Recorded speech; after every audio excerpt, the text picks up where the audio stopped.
Hi, everyone. Did you know that 5 basic security controls could eliminate 85% the vulnerability in your environment? I mean, is that simple? Let's talk about it. Okay. Like I said, 5 simple security controls. Now, I said simple, not easy. So the 5R is hardware. Identify all the hardware that is authorized and unauthorized on your environment. That's your first control. Basic, but has been a challenge for the industry, and no matter what industry you're in, to identify everything that is plugged in on the network. But that is the first security control. The second is identify all authorized and unauthorized software on your network. Once again, pretty straightforward. The hardware and the software that goes in it. Pretty straightforward, but once again, it is a challenge for the entire industries in plural, that have this and have to maintain that in certain centralized database that you can query, identify, so it can use for vulnerability management, for any emergent patching that you have to understand where the hardware and the software, if you even have in your environment. So those are basic. Also, this is a 1-2 punch. If you see this cybersecurity framework, those are the first two.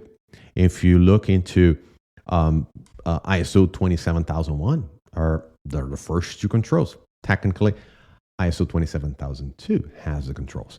But you will find these are basically the two first ones. The third would have to be with your configurations.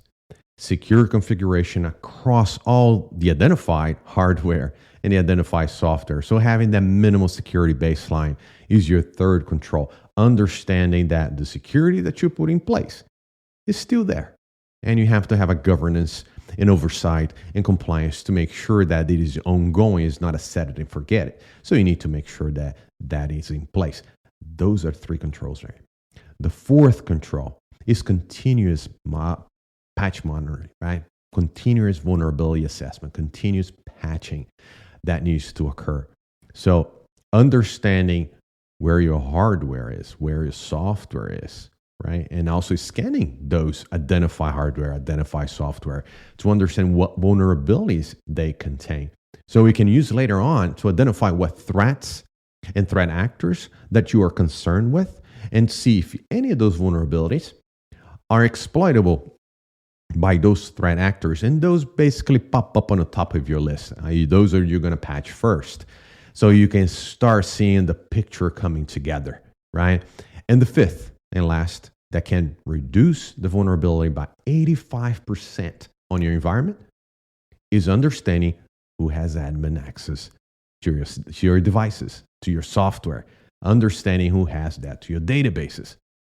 Once you understand who has admin access to those and maintain sort of a governance on top of it, and having to understand that they are authorized, that you use the law of least privilege, right? Using that principle of least privilege, that everybody that has admin access should have admin access. You monitor that constantly. Those are the 5 controls that will bring it would be a good start for your cybersecurity program, wouldn't it? Yeah, having that and eliminate 85% of the vulnerability in your environment. Now, all of this begs the question, right? If you're not doing those 5s, is it worth pursuing anything else until you get these done, right? Think about it. If you get these done, it's 85%. And all your investment goes into making sure that you have the tools, the processes, and the technologies and what have you, to make sure that you can implement these 5 controls on the assets that you have. That goes a long way on your cybersecurity program and most definitely in risk management of your environment.